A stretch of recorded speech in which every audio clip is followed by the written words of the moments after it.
അഭിമന്യു. എന്തൊരു ഭാരമുള്ള പേര്. ഈ പേര് കേട്ടാൽ നമ്മൾ വിചാരിക്കും ഏതോ വലിയ ബിസിനസ് ഫാമിലിയുടെ അനന്തരാവകാശിയാണെന്ന്. എന്നാൽ നമ്മൾ ഇവിടെ സംസാരിക്കുന്ന അഭിമന്യുവിന്റെ ജീവിതത്തിൽ മുഴുവൻ നിസ്സഹായതയും ദുരിതങ്ങളുമാണ്. അവനൊരു വലിയ ബിസിനസ് ഫാമിലിയിലെ മരുമകനാണ്. എങ്കിലും അവന്റെ അവസ്ഥ കണ്ട് അവിടുത്തെ വേലക്കാർ പോലും കളിയാക്കാറുണ്ട്. ഒരിക്കൽ വാതിലിൽ മുട്ടിക്കൊണ്ട് അവിടുത്തെ ജോലിക്കാരൻ അവനോട് പറഞ്ഞു, നിനക്ക് ക്യാഷ് ആവശ്യമുണ്ടെങ്കിൽ പറ, ഞാൻ തരാം. പറയാൻ അവൻ ഒട്ടനേകം ലക്സറി കാറുകളൊക്കെയുള്ള വലിയ ധനിക ബിസിനസ് കുടുംബത്തിലെ മരുമകനാണ്.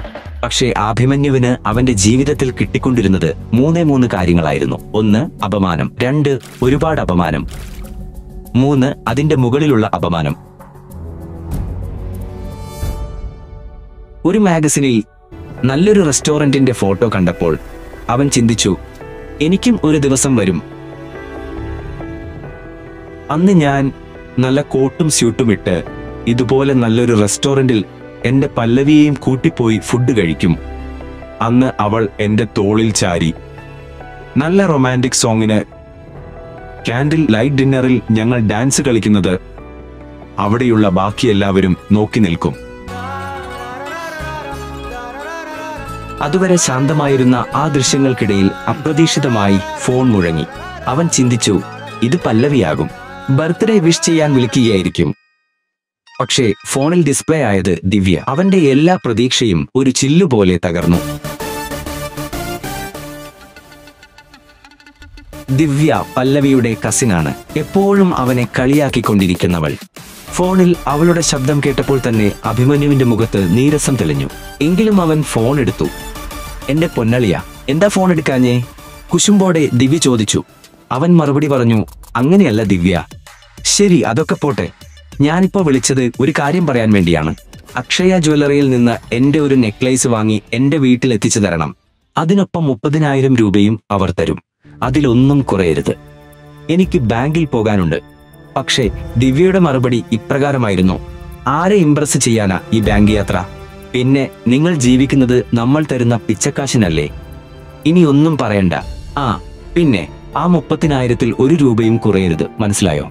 അതുവരെ ഉറച്ച നിലപാട് പുലർത്തിയിരുന്ന അഭിമന്യു ഒടുവിൽ പറഞ്ഞു, ദിവ്യ, ഞാൻ ഇതുവരെ എവിടെയും മോഷ്ടിച്ചിട്ടില്ല.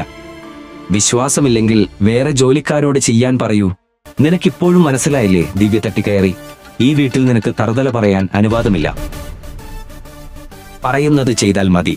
1 മണിക്കൂറിനുള്ളിൽ നെക്ലേസും കാശും വീട്ടിലെത്തണം.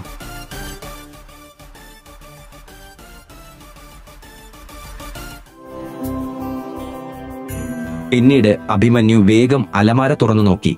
അവിടെ കണ്ടത് പഴയ 2 ഷർട്ടുകൾ മാത്രം. അതിൽ വൃത്തിയുള്ളത് അവൻ എടുത്തിട്ടു.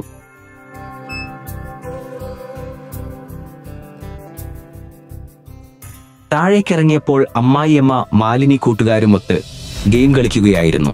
ആ കൂട്ടത്തിൽ ഒരു സ്ത്രീ തന്റെ ചെരുപ്പ് കാണിച്ചുകൊണ്ട് ഇങ്ങനെ പറഞ്ഞു, നോക്ക് മാലിനി, നിന്റെ വീട്ടിലേക്ക് വരും വഴി എന്റെ ചെരുപ്പ് പൊട്ടിപ്പോയി.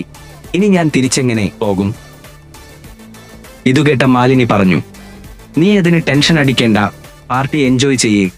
ഞാൻ ഇത് വല്ല ജോലിക്കാരെയും വിട്ട് റെഡിയാക്കി തരാം. ഇത് കേട്ട് പറ്റില്ലെന്ന മട്ടിൽ അവർ പറഞ്ഞു, ഹേയ്, ജോലിക്കാരെ കയ്യിലൊന്നും കൊടുക്കാൻ പറ്റില്ല. ഇത് നല്ല എക്സ്പെൻസീവ് ചെരുപ്പാണ്.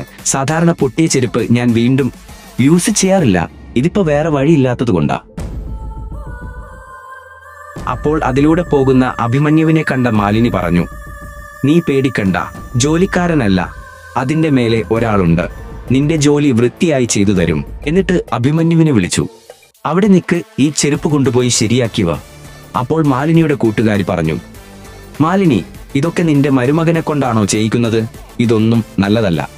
അപ്പോൾ മാലിനി പുച്ഛത്തോടെ പറഞ്ഞു, നിങ്ങൾ അതിൽ ടെൻഷൻ അടിക്കേണ്ട, അവൻ ഇതൊക്കെ ചെയ്യാൻ ഇഷ്ടാണ്.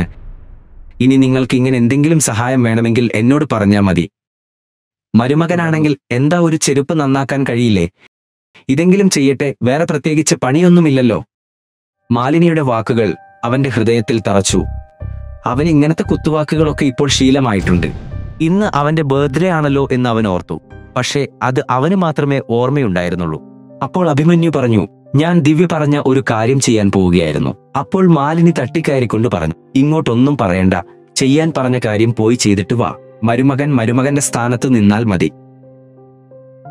ദരിദ്രവാസി എന്റെ പല്ലവിക്ക് ഇങ്ങനെ ഒരു വിധിയാവോ ഒന്നിനും പറ്റാത്തൊരു ഭർത്താവ്. മറുവശത്ത് മാലിനിയുടെ കൂട്ടുകാരി അവരുടെ പൊട്ടിയ ചെരുപ്പ് കാണിച്ചുകൊണ്ട് പറഞ്ഞു, ഇതാണ് നന്നാക്കാനുള്ള ചെരുപ്പ്, നല്ല കടയിൽ കൊണ്ടുപോയി നന്നാക്കണം, മനസ്സിലായോ? എന്നിട്ട് അവർ ചെരുപ്പെടുത്തു അവന്റെ കയ്യിൽ കൊടുത്തു. അവൻ തല താഴ്ത്തി. ഇപ്പോൾ ബർത്ത്ഡേ ആഘോഷിക്കേണ്ട അവൻ ഈ ജോലി ചെയ്യേണ്ടി വന്നല്ലോ എന്നവൻ ഓർത്തു.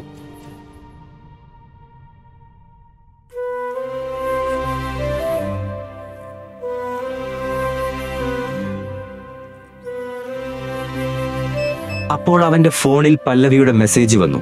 അത് കണ്ടതും അഭിമന്യുവിന്റെ മുഖത്ത് ഒരു പുഞ്ചിരി വിടർന്നു. അവന്റെ അന്നത്തെ എല്ലാ ടെൻഷനും ഇല്ലാതായി. ആദ്യമായി പല്ലവി അവനെ അവളുടെ ഓഫീസിലേക്ക് വിളിച്ചിരിക്കുന്നു. അവന്റെ ജീവിതത്തിൽ ഒരാൾക്ക് മാത്രമേ അവന്റെ മുഖത്ത് ഈ പുഞ്ചിരി കൊണ്ടുവരാൻ സാധിക്കുകയുള്ളൂ.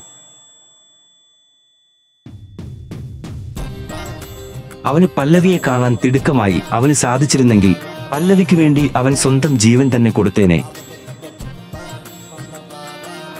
പോകുന്ന വഴി അവൻ ഒരു പൂക്കട കണ്ടു. അവൻ പേഴ്സ് എടുത്ത് നോക്കി. അതിൽ 500-ന്റെ ഒരു നോട്ടുണ്ടായിരുന്നു. അപ്പോഴാണ് അവൻ അമ്മായിയമ്മയും ദിവ്യയും ഏൽപ്പിച്ച പണികൾ ആലോചിച്ചത്. അപ്പോൾ അവൻ പറഞ്ഞു, അമ്മ ആൻഡ് ദിവ്യ, നിങ്ങൾ എന്നോട് പൊറുക്കണം. എനിക്ക് എന്റെ പല്ലവിയേക്കാൾ വലുത് ആരുമില്ല.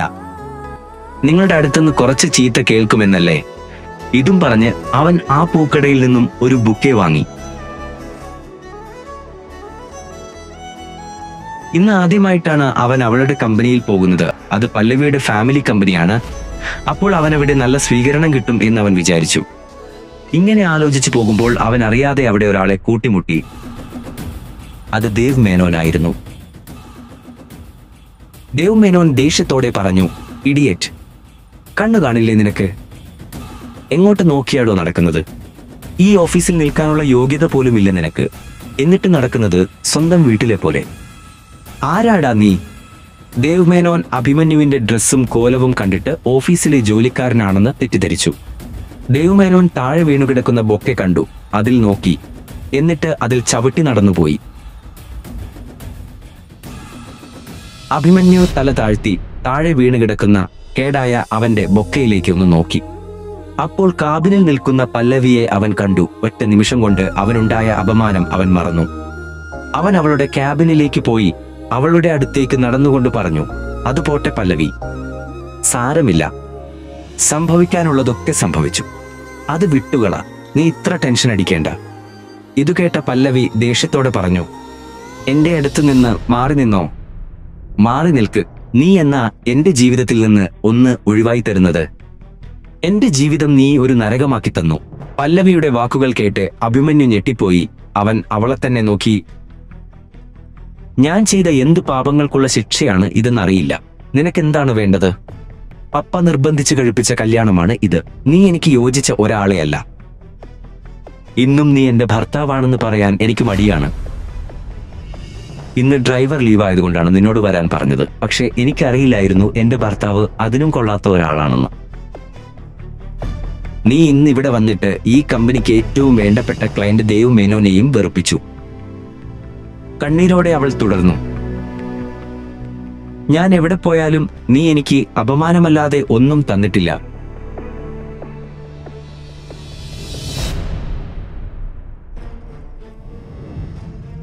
ഒരു വൃത്തികെട്ട കറയായി നീ എന്റെ ജീവിതം നശിപ്പിക്കുകയാണ്.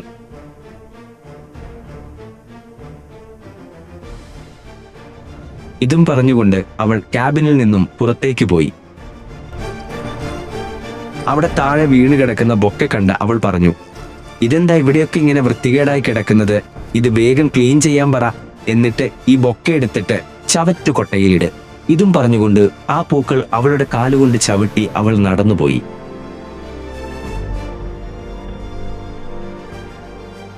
ദേവ് മേനോൻ അവിടെ അയാളുടെ കാറിൽ പല്ലവിക്ക് വേണ്ടി വെയിറ്റ് ചെയ്തിരിക്കുന്നുണ്ടായിരുന്നു. അഭിമന്യുവിന്റെ മുന്നിൽ നിന്നും അവൾ ദേവ് മേനോന്റെ കൂടെ ബിസിനസ് ആവശ്യത്തിനെന്ന പോലെ കാറിൽ കയറിപ്പോയി. അപ്പോൾ അഭിമന്യുവിന്റെ പിന്നിൽ ഒരു ബ്ലാക്ക് ലക്സറി കാർ വന്നു നിന്നു. അതിൽ നിന്നും ഒരു മധ്യവയസ്കനായ ഒരാൾ ഇറങ്ങി. അയാളെ കണ്ട അഭിമന്യു ഒന്ന് ഞെട്ടി. കാരണം അയാൾ അവിടെ വരും എന്നവൻ ഒട്ടും പ്രതീക്ഷിച്ചില്ല. അദ്ദേഹം അഭിമന്യുവിന്റെ അടുത്ത് വന്ന് പറഞ്ഞു, ഹേ യങ് മാസ്റ്റർ, ഏഷ്യയിലെ തന്നെ ഏറ്റവും വലിയ കമ്പനിയും കോടീശ്വരൻ ബിസിനസ് സാമ്രാജ്യവുമായ മേപ്പാട് കുടുംബത്തിന്റെ ചക്രവർത്തി നിങ്ങളെ കാത്തിരിക്കുന്നുണ്ട്. നിങ്ങൾക്ക് നിങ്ങളുടെ ബിസിനസ്സൊക്കെ ഏറ്റെടുക്കാനുള്ള സമയമായിരിക്കുന്നു. ആരാണയാൾ? പല്ലവി അഭിമന്യുവിനോട് എന്തിനാണ് ഇങ്ങനെ പെരുമാറുന്നത്?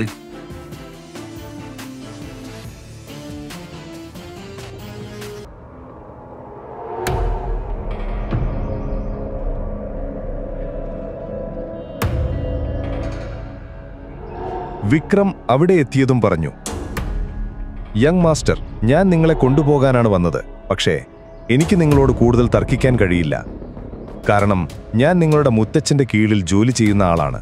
അതുകൊണ്ട് അദ്ദേഹം എന്നെ ഒരു ജോലി ഏൽപ്പിച്ചാൽ ഞാനത് ചെയ്തിരിക്കും. അഭിമന്യു കഠിനമായി മറുപടി പറഞ്ഞു. നിങ്ങൾ വളച്ചൊടിച്ച കാര്യം നേരെ പറയൂ. വിക്രം അതിന് പ്രതികരിച്ചു, ഞാൻ ഇവിടെ വന്നത് ഈ കാര്യം പറയാനാണ്. നിങ്ങളുടെ മുത്തച്ഛൻ സോമനാഥ് പിള്ള നിങ്ങളോട് ബിസിനസ് ഏറ്റെടുക്കാൻ ആവശ്യപ്പെട്ടിട്ടുണ്ട്. അവരുടെ ഏഷ്യയിലെ തന്നെ ഏറ്റവും വലിയ ബിസിനസ് നിങ്ങളെ ഏൽപ്പിക്കാനാണ് അവരുടെ ആഗ്രഹം. അപ്പോൾ അദ്ദേഹം പറഞ്ഞാൽ ഞാൻ അനുസരിക്കും എന്ന് നിങ്ങൾ വിചാരിച്ചു അല്ലേ? ഞാൻ അവരുടെ ദത്തുപുത്രനല്ലേ? അപ്പോൾ ഇതൊക്കെ ഇനി എന്തിനാണ്? അമ്മയ്ക്ക് സുഖമില്ലാതിരുന്നപ്പോൾ ഞാൻ പണം ചോദിച്ചപ്പോൾ അദ്ദേഹം ബിസിയാണ്, മീറ്റിംഗ് ഉണ്ടെന്നല്ലേ പറഞ്ഞത്. അതുകൊണ്ട് തന്നെ എനിക്ക് അമ്മയെ നഷ്ടമായി. ആ ചെയ്തത് ഞാൻ ഒരിക്കലും പൊറുക്കില്ല. നിങ്ങൾ വന്ന വഴി തിരിച്ചു പോക്കൂ. അതു കേട്ട വിക്രം ദീർഘനിശ്വാസം വിട്ടുകൊണ്ട് പറഞ്ഞു, നിങ്ങൾക്കറിയാലോ,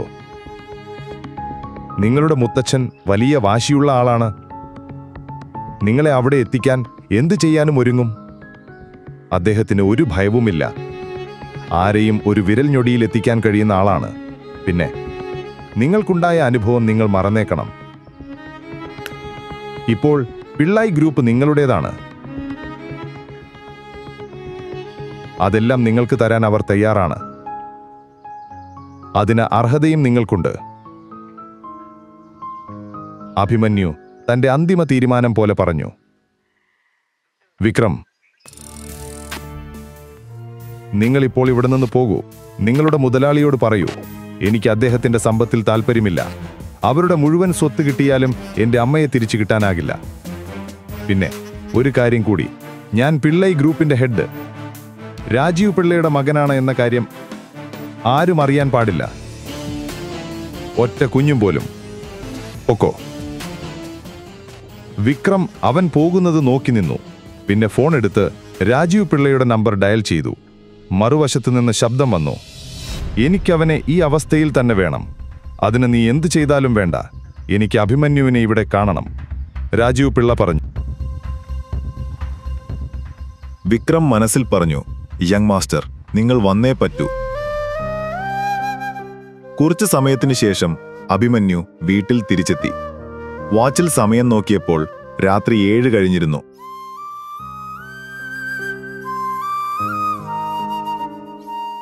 ചുറ്റുമൊന്ന് നോക്കി. അപ്പോൾ ഫോണിന്റെ റിങ് കേട്ടു. ഫോൺ നോക്കിയപ്പോൾ മാലിനി വിളിക്കുന്നു. മാലിനി ഫോൺ എടുക്കുമ്പോൾ തന്നെ ദേഷ്യത്തോടെ ചോദിച്ചു, എവിടെയായിരുന്നു നീ? നിന്ന കാരണം ഞാൻ എൻ്റെ ഫ്രണ്ട്സിന് മുന്നിൽ എത്രമാത്രം അപമാനിക്കപ്പെട്ടു. ഞാൻ നിന്നെ വിളിച്ചിട്ടും കിട്ടിയില്ല. ഇപ്പോഴാണ് ഞാൻ വീട്ടിലെത്തുന്നത്. നീ എന്താണ് ഫോൺ എടുക്കാതിരുന്നത്?